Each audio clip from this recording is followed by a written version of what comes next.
Vision news നിങ്ങൾക്കായി സമർപ്പിക്കുന്നത് sky wave water and amusement park Kakkadampoyil Valamthode Malappuram.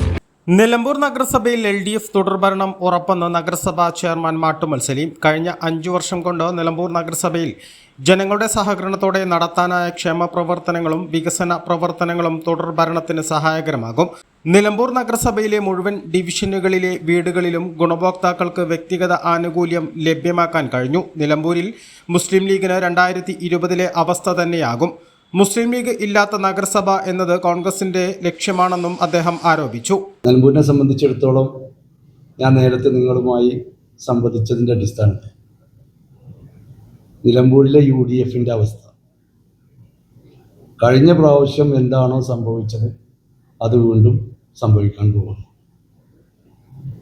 അതിലേറ്റവും പ്രധാനപ്പെട്ടതെന്ന് പറയുന്നത് കഴിഞ്ഞ വർഷത്തെ 5 വർഷം മുമ്പത്തെ UDF സംവിധാനത്തിൽ എങ്ങനെയാണോ കോൺഗ്രസ് മുസ്ലിം ലീഗിൻ്റെ സ്ഥാനാർത്ഥികളെ പരാജയപ്പെടുത്തി കോൺഗ്രസിന് സ്വന്തമായി അധികാരത്തിൽ വരാൻ അവർ ശ്രമിച്ചത്, ആ ശ്രമം ഈ പ്രാവശ്യം നടന്നിട്ടുണ്ട് എന്നുള്ളത് അവരുടെ സ്ഥാനാർത്ഥി നിർണയത്തിൽ നിന്ന് നമുക്ക് മനസ്സിലാക്കാൻ സാധിക്കും. മുസ്ലിം ലീഗിന് ഉണ്ടായിരുന്ന സീറ്റ് പ്രാവശ്യം ജനറൽ സീറ്റായിരുന്ന താമരക്കുളം അത് കോൺഗ്രസ് ഏറ്റെടുക്കുകയും ചെയ്തു. അതിന് പകരം മുസ്ലിം ലീഗിനൊരു സീറ്റ് വേറെ കൊടുത്തിട്ടുമില്ല. അതുമാത്രമല്ല, മുസ്ലിം ലീഗിൻ്റെ അല്ലെങ്കിൽ UDFന്റെ കൺവെൻഷനിൽ ഞാൻ മനസ്സിലാക്കുന്നത് PV അബ്ദുൽ വഹാബ് അടക്കം പങ്കെടുത്തിട്ടില്ല എന്നുള്ളതാണ്. അതുകൊണ്ട് നിലമ്പൂർ മുനിസിപ്പാലിറ്റി എന്നല്ല, നിലമ്പൂർ നിയോജക മണ്ഡലത്തിൽ തന്നെ ഇപ്പോൾ എടക്കര കോൺഗ്രസിൻ്റെ മണ്ഡലം വൈസ് പ്രസിഡൻ്റാണ് കോൺഗ്രസ് സ്ഥാനാർത്ഥിക്ക് എതിരായിട്ട് റിബലായിട്ട് വന്നത്. അങ്ങനെ നോക്കുമ്പോൾ ഈ വരുന്ന തദ്ദേശ സ്വയംഭരണ തെരഞ്ഞെടുപ്പിൽ നിലമ്പൂരിലും അതുപോലെ തന്നെ നിലമ്പൂർ നിയോജക മണ്ഡലത്തിലും മറ്റുള്ള പഞ്ചായത്തിലൊക്കെ തന്നെ ഇടതുപക്ഷം അധികാരത്തിൽ വരുമെന്നാണ് നാട്ടുകാരുടെയും ഞങ്ങളുടെയും പ്രതീക്ഷ. ഞങ്ങളെ സംബന്ധിച്ചിടത്തോളം പത്രികാ സമർപ്പണം കഴിഞ്ഞതിന് ശേഷം ഈ കഴിഞ്ഞ ഞായറാഴ്ച മുനിസിപ്പാലിറ്റി 36 വാർഡുകളിൽ ഇടതുപക്ഷ പ്രസ്ഥാനത്തിൻ്റെ സ്ഥാനാർത്ഥികൾ കൂട്ടമായി ആളുകളുമായി വീടുകൾ കയറി അവരുമായൊക്കെ നേരിട്ട് സംവദിക്കാൻ അവസരമുണ്ടായി.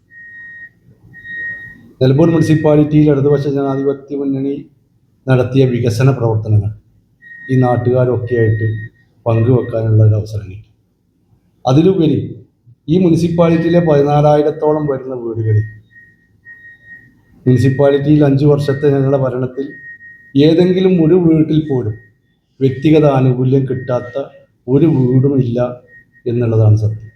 കേരളത്തിൽ പിണറായി സർക്കാരിന്റെ 3ാം തുടർഭരണത്തിന്റെ സൂചന നൽകി നിരവധി LDF സ്ഥാനാർത്ഥികൾ ഇതിനകം സംസ്ഥാനത്തിന്റെ വിവിധ ഭാഗങ്ങളിൽ എതിരില്ലാതെ തെരഞ്ഞെടുക്കപ്പെട്ടതായും ചെയർമാൻ പറഞ്ഞു.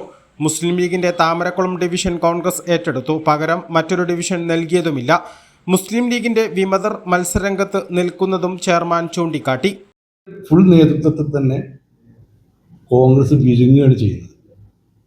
അത് ലീഗിന്റെ സ്ഥാനാർത്ഥി ലിസ്റ്റ് നിങ്ങൾക്ക് നോക്കിയാൽ മനസ്സിലാവും. അത് ആര്യാടൻ മുഹമ്മദിന്റെ പണ്ടത്തെ ഒരു അജണ്ടയാണ്. ആര്യാടൻ ഷൗക്കത്തിൻ്റെ നിലമ്പൂർ മുനിസിപ്പാലിറ്റി ലീഗ് ഇല്ലാതെ കോൺഗ്രസിന് ഭരിക്കണം. അതാണ് കഴിഞ്ഞ പ്രാവശ്യം സംഭവിച്ചത്.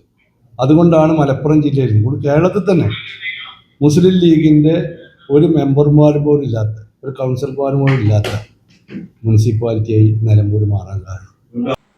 വിഷൻ നിലമ്പൂർ.